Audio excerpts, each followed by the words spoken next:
집으로 돌아가니라. 아멘. 벌써 햇수로는 저희가 성탄절이 지난 지 1년이 됐습니다. 그렇죠? 지난주 금요일 날 저희가 성탄 예배를 드렸습니다. 그런데 벌써 1년이 됐어요. 예. 근데 이 성탄절의 이 날은 우리에게 참 기쁨이 되는 날입니다. 그렇죠? 모든 사람에게 기쁨이 됩니다. 복음이 전하여진 그 모든 세계와 나라 가운데에 기쁨이 넘치죠. 어린아이들은 선물을 받을 것을 향하여서 기대하면서 기뻐하고, 젊은 남녀들은 로맨틱한 분위기 속에서 만남을 기대하며 기뻐하고, 또 많은 직장인들 같은 경우에는 와, 연말에 휴일이 휴가를 쓸 수가 있겠구나 하면서 또 기뻐하며 즐거워합니다. 그러나 우리가 참되게 이 성탄절을 기쁘고 즐거워할 수 있는 사람은 누구일까요? 물론 이렇게 즐거워하고 기뻐하는 것은 좋은 것입니다. 우리가 즐거워할 수 있어요. 그러나 이 참된 성탄절의 기쁨을 누릴 수 있는 사람은 예수 그리스도가 바로 우리의 참된 구원이요 소망이요, 예수님께서 그것을 위하여서 이 땅에 오셨다라는 것을 알고 있는 그러한 성도들만이 사실은 참된 기쁨을 누릴 수가 있죠. 선물 때문도 아니고요, 놀아서도 아니고, 좋은 그 분위기 잡을 수 있는 그 날이라서도 그 날이 기쁜 것이 아닙니다.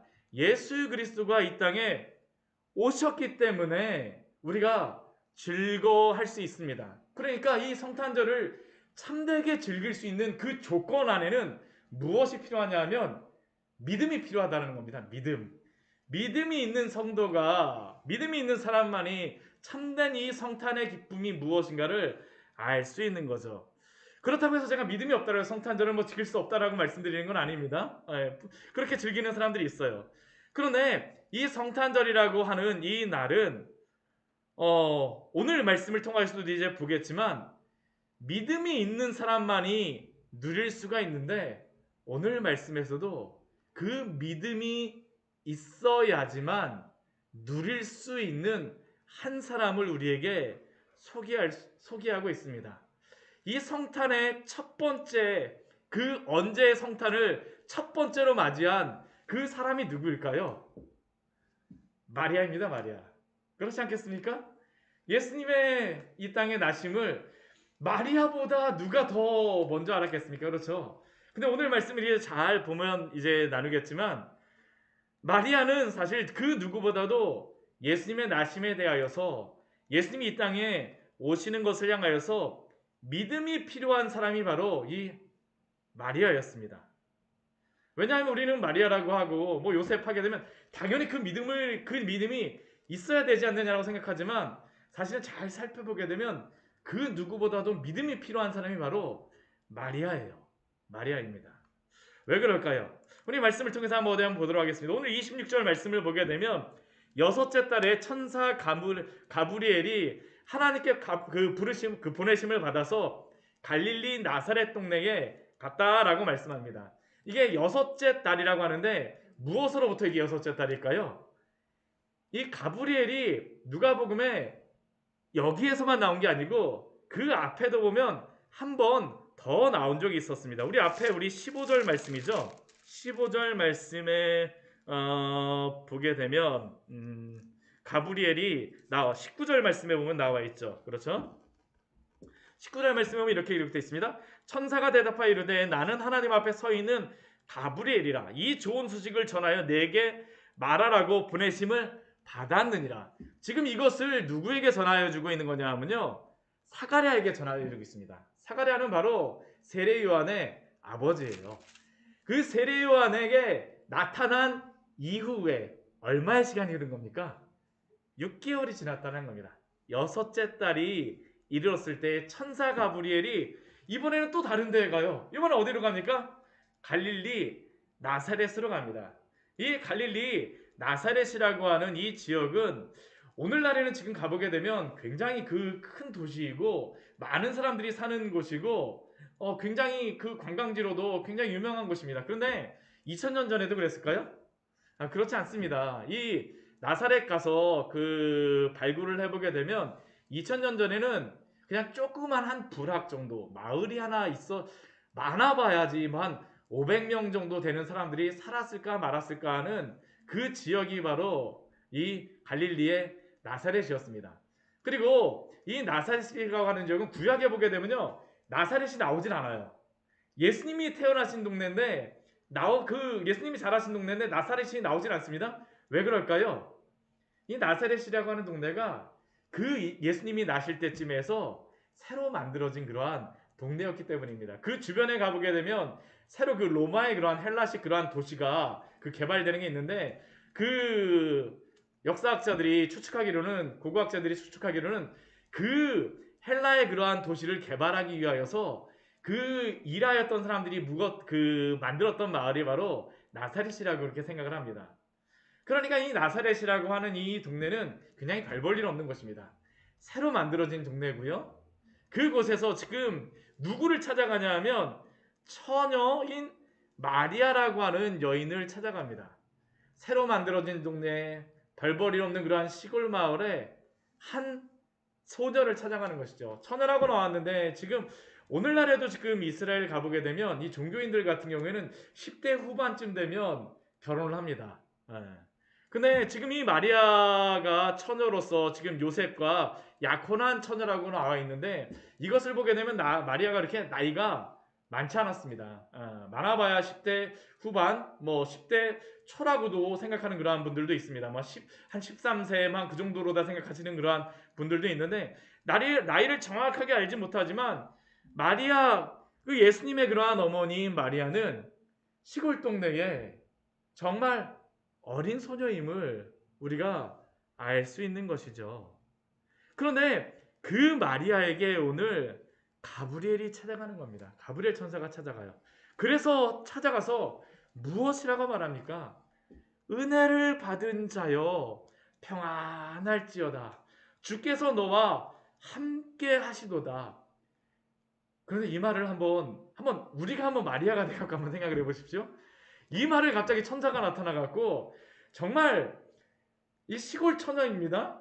아무런 그런 경험도 별로 없는데 갑자기 천사가 나타나갖고 은혜를 받은 자여 평안할지어다. 주께서 너와 함께 하시도다. 어땠을까요? 깜짝 놀랐을 겁니다. 깜짝 놀랐을 거예요. 우리 뒤에 말씀해 보게 되면 29절 말씀해 보게 되면 이 말을 마리아가 듣고 이렇게 하죠. 그 말을 듣고 놀라서, 이런 인사가 어찌함인가? 나는 그럴 만한 사람이 아닌데. 그런데 그것보다도 마리아에게 더 있었던 마음은 무엇이냐? 우리 30절 말씀 보게 되면 천사가 이렇게 이야기하죠. 무서워하지 말라.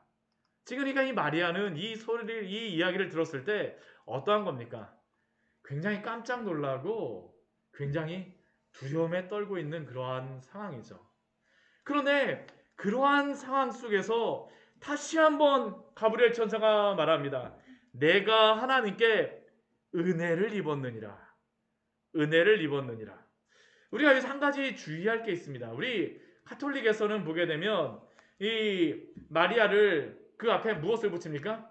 성모 마리아라고 이야기를 합니다. 그래서 성모 마리아로서 굉장한 권위를 주며 굉장한 존경을 표하지만, 우리가 지금 성경에서 말씀하고 있는 이 마리아에 대하여서는 그녀가 육신적인 어머니가 되는 이유를 마리아의 어떤 순결함이나 고결함에서 찾고 있질 않습니다. 무엇 때문에 그녀가 예수님의 어머니가 되는 것일까요? 하나님께 은혜를 입었기 때문이라고 말합니다. 은혜를 입었기 때문에. 그녀도 역시 하나님의 은혜가 필요한 죄인 중에 한 사람이라는 것이 바로 성경이 말씀하는 겁니다. 그런데 어떻게 그녀가 예수님의 육신적인 어머니가 될 수 있겠습니까? 그것은 다른 게 아닙니다. 오직 하나님의 은혜라는 것이 바로 성경이 말씀하는 그러한 것이죠. 하나님의 은혜로 그녀는 예수님의 어머니가 되었어요. 그리고 그 천사 가브리엘은 마리아에게 하나님이 주시는 그 은혜가 무엇인지를 말씀합니다. 하나님께 은혜를 입었느니라. 은혜를 받은 자요. 근데 이 은혜라는 게 선물이라는 의미인데요. 내가 도대체 무슨 선물을 받을 깜짝 두렵긴 하지만 이 은혜가 도대체 무엇일까 고민하지 않겠습니까? 나는 정말 별 볼 일 없는 그러한 사람인데 도대체 이 은혜가 무엇일까? 그 뒤에 말씀에 보면 나오죠. 우리 31절 말씀 보게 되면 보라 내가 잉태하여 아들을 낳으리니 그 이름을 예수라 하라. 우리 이 말씀 보라 처녀가 잉태하여 아들을 낳으리니 그 이름을 예수라 하라는 이 말씀을 우리가 얼마 전에도 들었었습니다. 어디에서 들었었습니까? 이사야서 말씀에서 들었었죠. 그렇죠? 이사야서 7장 17절 말씀에 이렇게 기록하고 있습니다. 그러므로 주께서 친히 징조를 너희에게 주실 것이라. 보라 처녀가 잉태하여 아들을 낳을 것이요 그의 이름을 임마누엘이라 하리라. 왜 이 말씀을 지금 이 이사야서 말씀에서 주셨습니까? 이사야를 통해서 주셨습니까? 그것은 지금 우리가 이 말씀을 보게 되면 이 말씀을 아하스 왕에게 주지 않습니까? 그렇죠? 북이스라엘과 아람에 이제 침략한다는 소식을 듣고 이 아하스가 어땠어요? 굉장히 두려워했습니다. 굉장히 두려웠어요. 그래서 마음이 막 바람 앞에 숲처럼 막 떨리고 있는데 그때 하나님께서 이사야 선지자를 보내신 것이죠. 그러고 나서 세상 의지하지 말고 나를 의지하라고 말씀하신 겁니다. 그때 이 아하스 왕은 사실 뒤로 다 뭘 하고 있었습니까? 아수르하고 지금 동맹 맺고 있었어요. 그렇죠? 근데 하나님이 그에게 나타나신 것은 북이스라엘도 아니고 아람도 아니고 아수르도 아니고 오직 하나님만이 너의 참된 도움이니까 나만을 믿으라는 것이죠. 나만을 믿으라는 겁니다. 아수르를 믿는 것이 아니라 나를 믿으라라고 말씀하시기 위해서 보내셨죠. 그런데 아하스는 어떻게 합니까? 믿지 않아요. 그러니까 하나님께서 징조로 주셨던 것이 바로 우리 이사야서 7장 17절 말씀이 아니었습니까? 그러므로 주께서 친히 징조를 너에게 주실 것이라. 보라 처녀가 잉태하여 아들을 낳을 것이요 그의 이름을 임마누엘이라 하리라. 즉 하나님을 믿는 믿음이 바로 아하스에게 필요함을 나를 믿으라라고 말씀하시죠. 근데 오늘 이 말씀 이사야서의 말씀을 인용하고 있는데 이 말씀은 마리아에게도 동일하게 하시는 말씀입니다. 왜 그럴까요? 지금 처녀가 잉태하여 아들을 낳는다라고 하지만 이 마리아 같은 경우 어떨까요?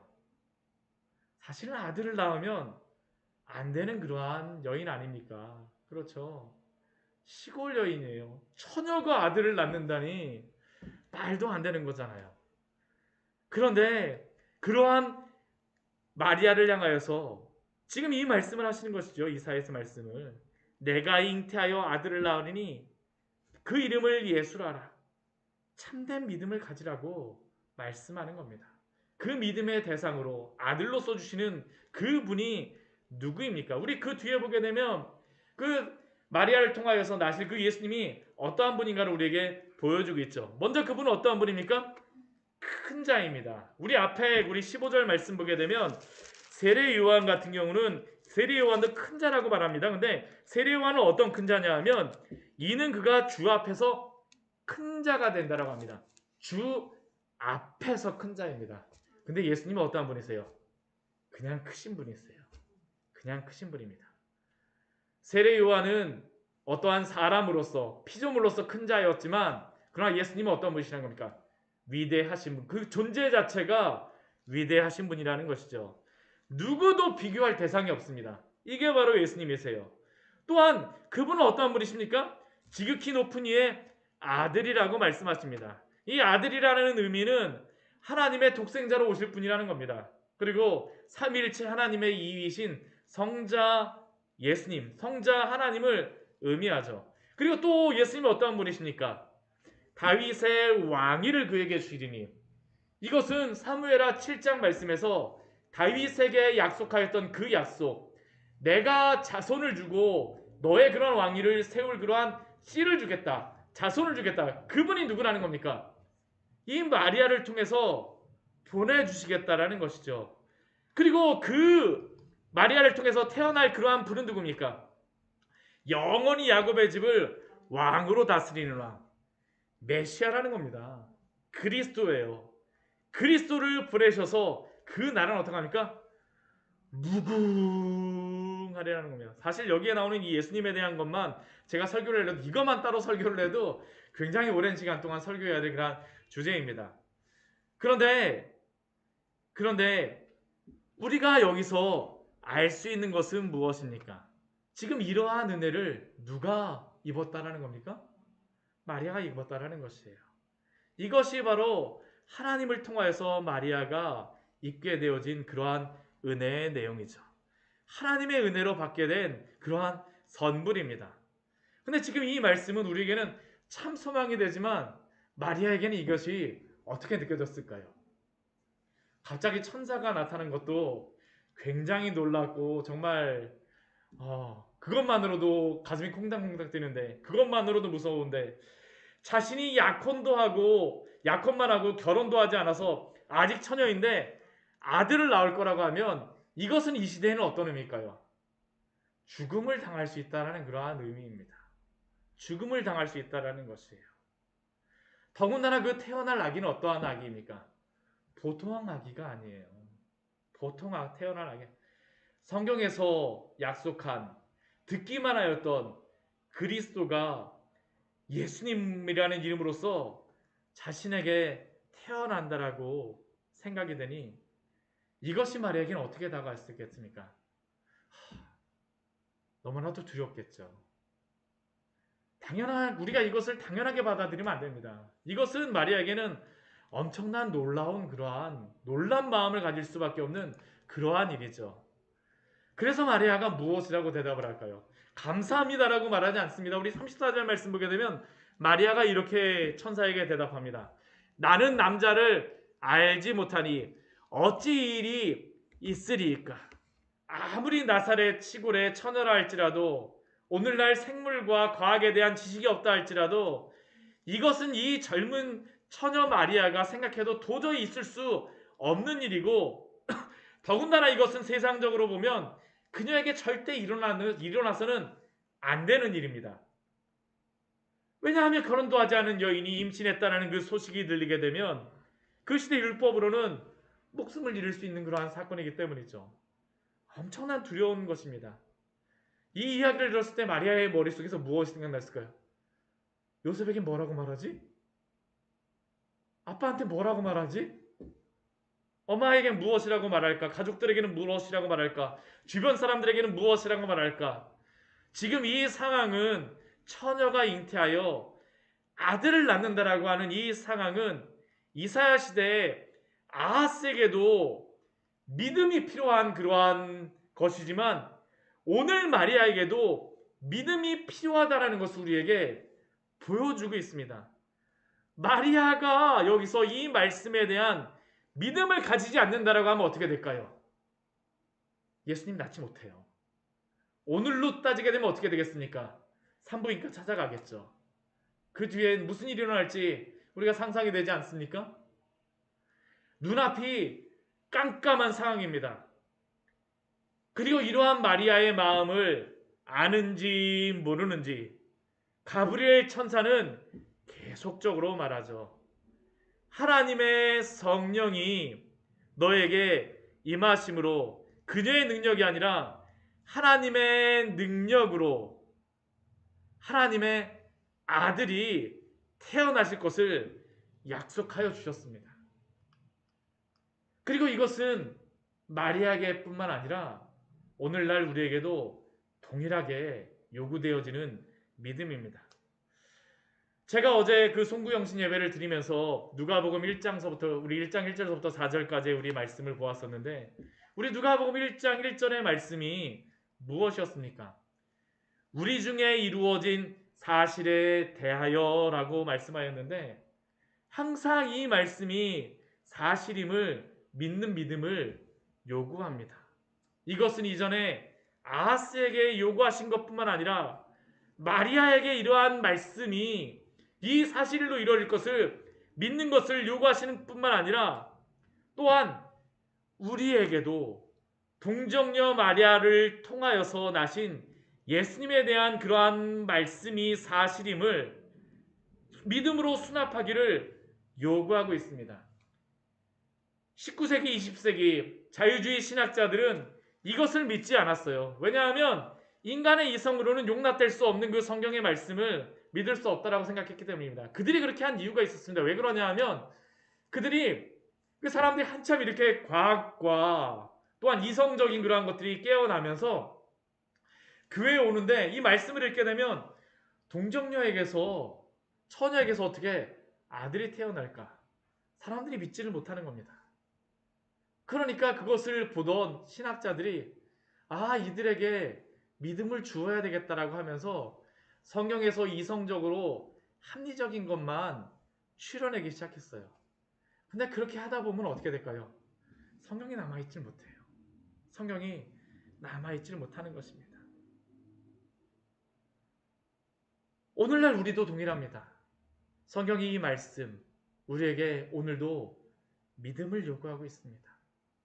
이 믿음, 성경의 말씀이 인간이 첨가하여 만든 것이 아니라 또한 내가 듣고 싶은 말씀만 듣는 것이 아니라 하나님은 오늘도 이 사실의 말씀은 우리 중에 일어난 그 사실의 말씀을 우리에게 믿고 또한 그 믿음에 따라서 살기를 요구하시는 줄 믿습니다. 정말 이 믿음이 우리에게 필요하죠. 그때 이 가브리엘 천사가 또 다른 징표로서 한 가지 주는 것이 있습니다. 그게 무엇이냐 하면 우리 36절 말씀이에요. 우리 마리아의 친족인 엘리사벳이 있습니다. 이 엘리사벳은 누구입니까? 세례요한의 어머니입니다. 이 세례요한 같은 경우는 어때요? 이 엘리사벳과 사가랴가 굉장히 나이가 많아서 아이가 없는 아이를 낳을 수가 없어요. 근데 가브리엘이 가서 어떻게 합니까? 너에게 자녀를 주겠다라고 그 하나님께서 약속을 주셨죠. 그리고 마리아에게 이것을 알려주신 것입니다. 내 친족 엘리사벳도 늙어서 아이를 배었느니라. 원래는 아이를 가질 수 없지만 하나님의 그 능력으로 아이를 갖게 하셨다라는 것이죠. 마리아로 하여금 이 예수님을 그 처녀로 잉태하게 하신다라는 것을 확실하게 해주시기 위해서 믿음이 흔들리지 않게 하기 위해서 징표로 주신 것입니다. 우리 37절 말씀 같이 한번 읽어볼까요? 대저 하나님의 모든 말씀은 능하지 못하심이 없느니라. 말씀으로 천지를 창조하신 하나님께서는 처녀로 잉태하게 하실 수 있을 뿐만 아니라 늙은 고목과 같은 엘리사벳으로도 잉태하게 하실 수 있는 분이라는 것을 우리에게 오늘도 말씀하여 주고 있지 않습니까? 우리는 하나님을 향하여서 이러한 믿음이 있습니까? 천지를 창조하신 하나님이 2000년 전 처녀인 마리아를 통하여서 예수님을 이 땅에 보내셨고 또한 엘리사벳을 통하여서 세례 요한을 보내신 것과 같이 오늘도 하나님은 당신의 일을 당신의 말씀에 따라 이루고 계시는 줄 믿습니다. 대저 하나님의 모든 말씀은 능하지 못하심이 없느니라. 그래서 오늘 말씀은 예수님의 나심서부터 시작해서 믿음에 대한 그러한 말씀입니다. 우리가 누가복음 1장 1절의 말씀이 이게 참 중요한 의미가 이게 무엇이냐면 우리 중에 이루어진 사실은 복음을 이야기합니다. 복음이라고 하는 것은 예수님이 객관적으로 이루신 것입니다. 근데 그 복음이 능력이 있게 해서는 어떠한 일들이 벌어질까요? 우리로 하여금 믿게 만들어주세요. 이것도 기록된 사실입니다. 이게 신약성경에 기록되어져 있어요. 마리아서부터 보여주시는 것이죠. 예수님이 오시는 그 사실뿐만 아니라 그 사실을 통하여서 믿게 만들어 가시는 그 믿음을 만들어 가시고 창조하시는 그 놀라운 일들을 보여주시는 것입니다. 그래서 예수님 앞에는 믿는 자만이 예수님의 탄생을 기뻐할 수가 있는 것이죠. 기뻐할 수가 있어요. 오늘 마리아가 그렇지 않습니까? 오늘 마리아가 그렇죠. 엘리사벳도 그래요. 이 사람들이 다 그런 사람들입니다. 예수님이 오시는 그 사실 가운데에서 주관적인 믿음을 갖게 된 사람들의 고백이 바로 이 성경에 같이 기록되어져 있어요. 이 역사 속에서 이게 기록되어져 있는 겁니다. 하나님의 사실과 함께 우리의 마음속에서 이루어가시는 그 믿음의 일들이 기록되어져 있습니다. 이것이 오늘도 이루어진다는 것이에요.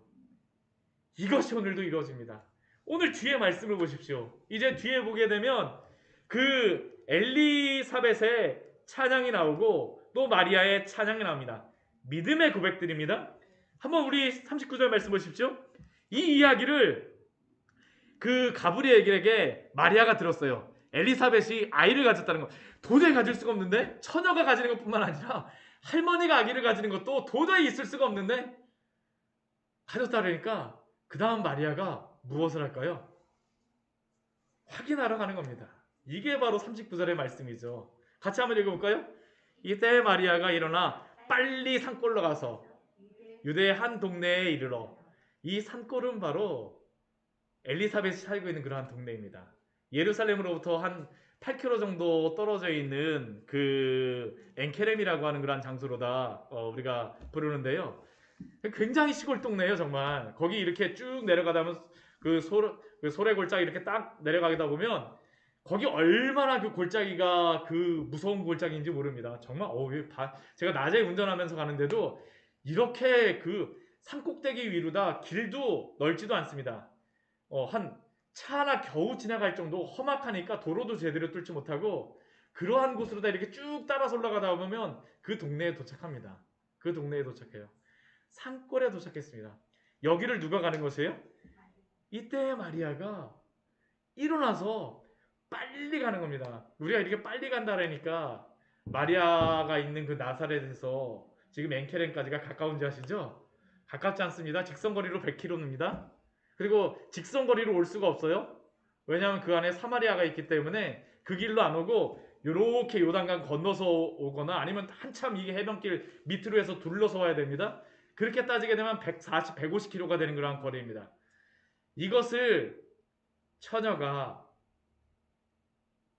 일어나서 온다라는 것은 엄청난 믿음이에요. 정말 보통 사람이면 오지 못하는 것이죠. 확인하러 가는 것이 아니라 정말로 그것이 사실이라고 믿었기 때문에 가는 것입니다. 믿었기 때문에 가는 것이죠. 그 다음에 놀라운 일들이 벌어집니다. 우리 어떤 일들이 벌어집니까? 우리 그 마리아가 도착하자마자 엘리사벳에게 문안합니다. 근데 문안하는 때에 어떤 일이 벌어지냐 하면 아이가 복중에 엘리사벳의 복중에 있는 그 아이가 막 뛰어놉니다. 이 아이는 누굴까요? 세례요한입니다. 예수님의 길을 준비하는 그 세례요한이에요.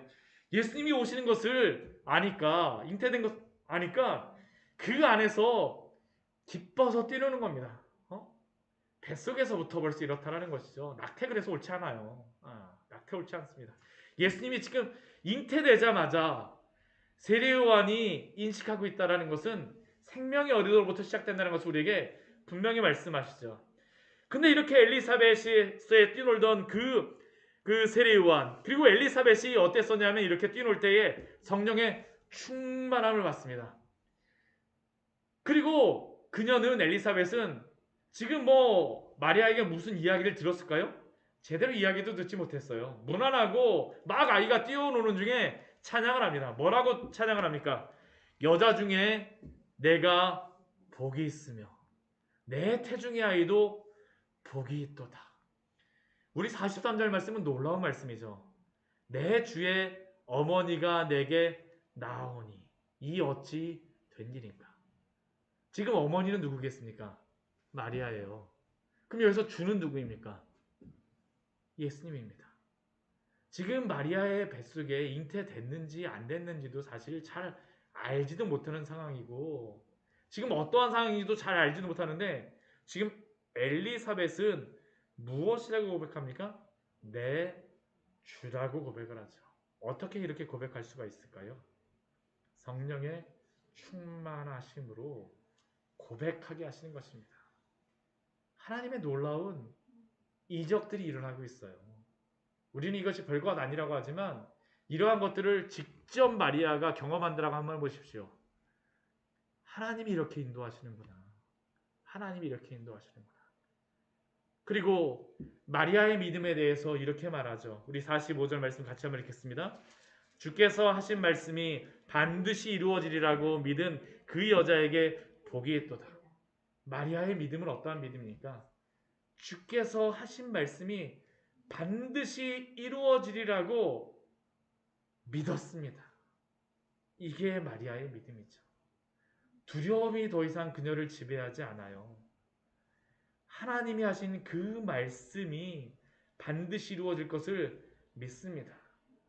그렇다라는 것은 그녀가 이것을 통하여서 어려움을 당하지 않는다는 것은 당연한 것 아닙니까? 이것을 믿고 있는 이 마리아, 그 여인은 어떻습니까? 복이 있도다라고 말합니다. 우리도 이러한 믿음을 가진 귀한 성도들이 되기를 축원합니다. 우리도 이 믿음 가져야 되겠죠. 우리도. 그리고 이러한 그 믿음의 고백을 엘리사벳이 했을 때 이제 마리아의 고백이 이제 찬양이 나옵니다. 우리 46절부터 56절까지의 그 고백이 바로 마리아의 찬양이죠. 무엇이라고 찬양합니까?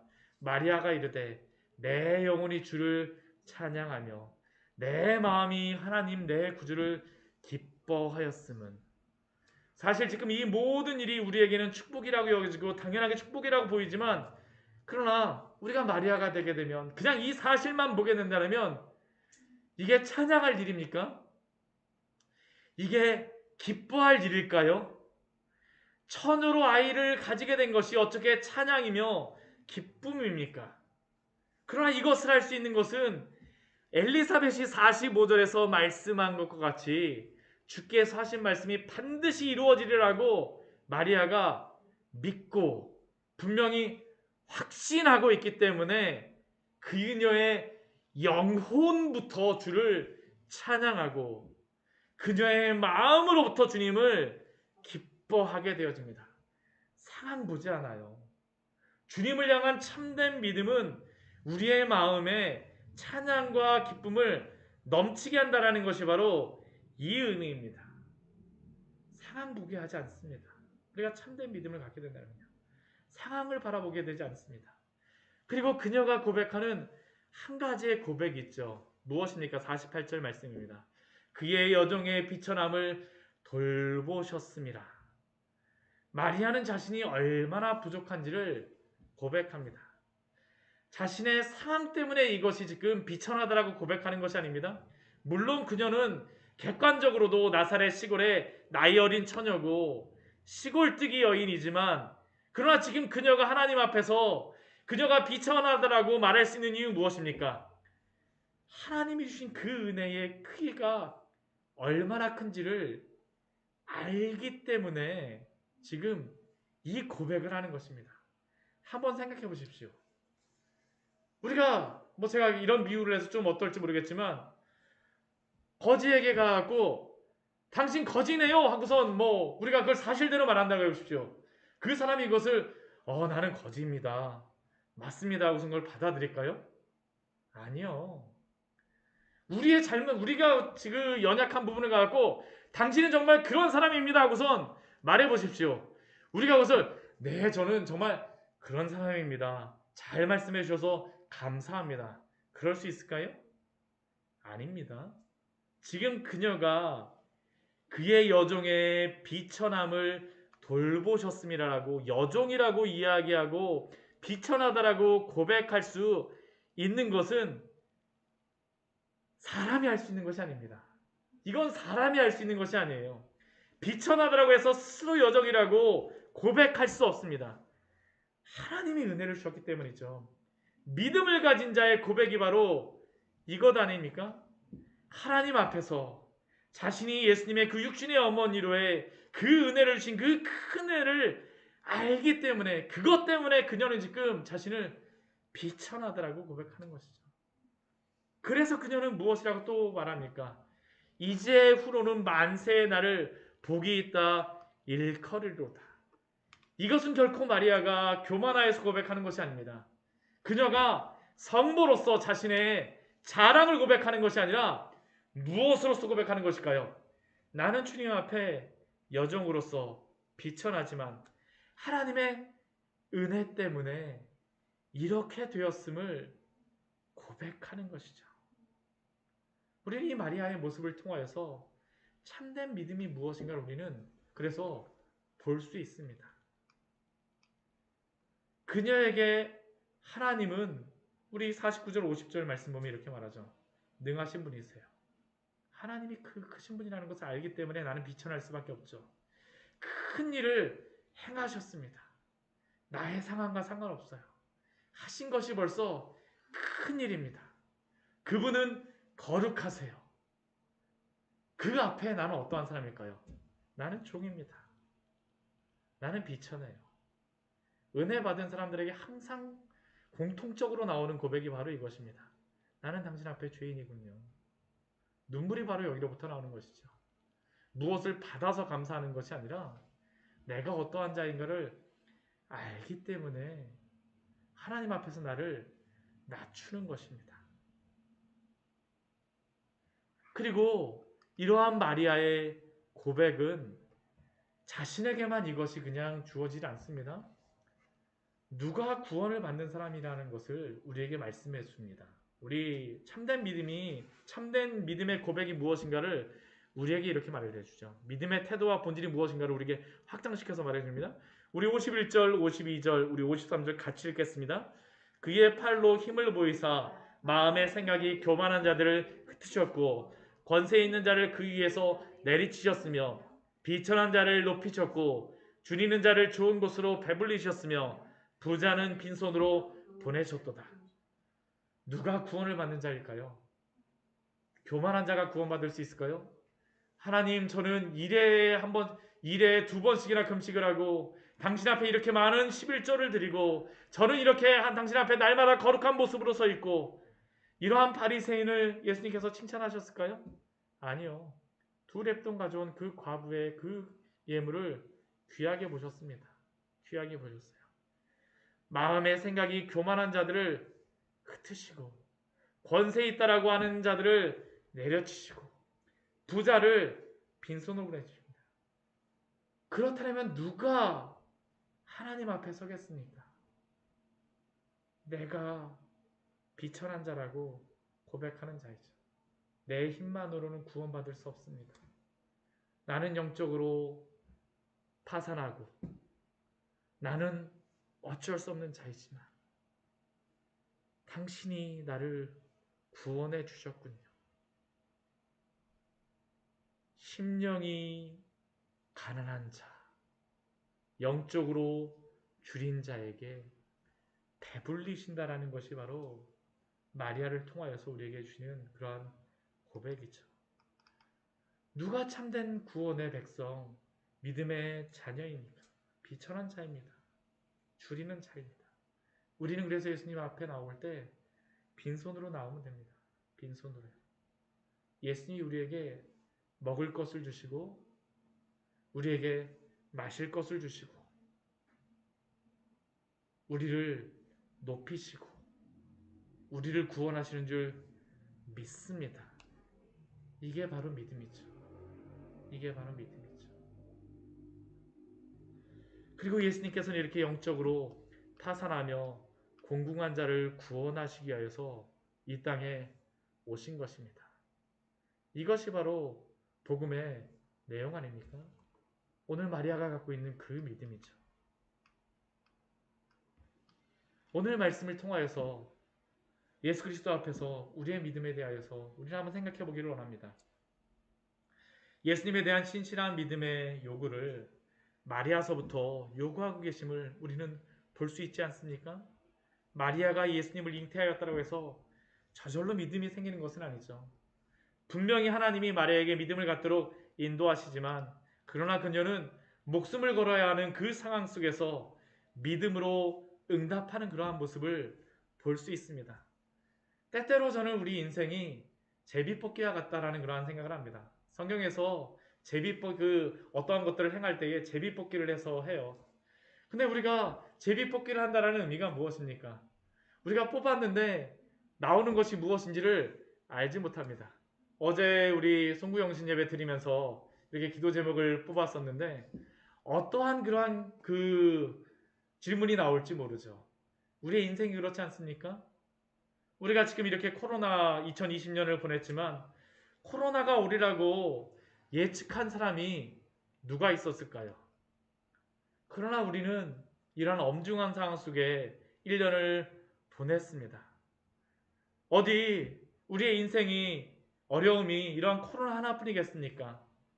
우리는 때로는 우리의 인생 속에서 선택하고 싶지 않고 뽑고 싶지 않은 그러한 상황에 맞닥뜨리곤 하죠. 때로는 질병으로 인하여서, 때로는 경제적인 어려움으로 인하여서, 때로는 사람들과의 관계로 인하여서, 때로는 어떠한 이별로 인하여서. 그러나 이러한 모든 것들 속에서 믿음의 사람들에게 반드시 가져야 될 한 가지의 사실은 있습니다. 이 모든 일들을 우리가 제비 뽑는 것처럼 보인다 할지라도, 그러나 그 일은 누구 안에서 이루어지고 있을까요? 하나님 안에서 이루어지고 있는 것입니다. 이것에 대한 믿음을 우리는 잊지 말아야 합니다. 하나님의 계획과 하나님의 뜻 안에서 오늘도 하나님이 이루어 가주시는 것입니다. 엘리사벳도 이러한 믿음으로 행하는 것이고요. 마리아도 지금 이 상황 속에서 이 믿음을 자신 앞에 주어진 그 제비뽑기와 같은 그 상황 속에서 믿음으로 가고 있지 않습니까? 오늘도 우리에게 요청하세요. 잠언 우리 16장 33절은 이러한 말씀이 있습니다. 우리 이 말씀 한 절만 우리 찾고 오늘 말씀 마치도록 하겠습니다. 잠언 16장 33절의 말씀입니다. 잠언 16장 33절입니다. 같이 한번 읽어볼까요? 제비는 사람이 뽑으나 모든 일을 작정하기는 여호와께 있느니라. 우리가 살아가는 이 삶의 여정 속에서, 삶의 길 속에서, 삶의 운동장이라고 할 수도 있죠. 어떠한 일을 할지 모릅니다. 우리에게 여러 가지 것들이 그 안에서 우리에게 주어지게 됩니다. 그러나 그 모든 일들이 하나님의 작정 안에 있음을 믿으시기 바랍니다. 믿으시기 바랍니다. 역사라고 하는 속에서 하나님은 예수님을 이 땅에 또한 보내주셨습니다. 오늘 마리아에게 예수님을 보내주셨죠. 예수님이 우리의 참된 길이요 진리요 생명임을 또한 우리에게 주시기 위함 아닙니까? 예수님만이 우리의 참된 소망입니다.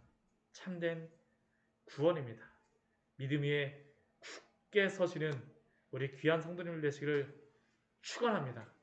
모든 사람에게 요청하고 있습니다. 이 믿음을 같이 우리 잠시 같이 기도하도록 하겠습니다. 오늘 믿음에 대해서 우리 같이 말씀을 나눴는데요. 물론 예수님에 대한 그러한 말씀을 더 나눌 수도 있지만 우리가 이 뒤에서 예수님에 대한 그런 말씀을 많이 볼 것이기 때문에 오늘 믿음에 대해서 좀 나누었어요.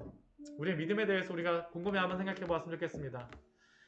저는 이 믿음이라는 게 객관적인 그러한 이루신 하나님의 그러한 일들도 있지만 주관적으로 우리에게 요구하시는 그러한 믿음의 그러한 것들이 있습니다. 우리가 그 안에서 어떻게 살아갑니까? 마리아에게는 그 믿음이라는 것이 목숨을 거는 것이었습니다. 저는 우리에게도 그러한 것이 오늘도 있다고 생각을 합니다. 하나님, 비록 내가 내 삶에서 내가 선택한 그러한 상황은 아니지만 근데 이것이 하나님의 작정한 가운데 하나님의 그런 섭리 가운데 있음을 믿게 하여 주시고 끝까지 믿음 버리지 말고 믿음 위에서 굳게 서게 하여 주시옵소서. 우리 주님 앞에 잠시 같이 기도하도록 하겠습니다.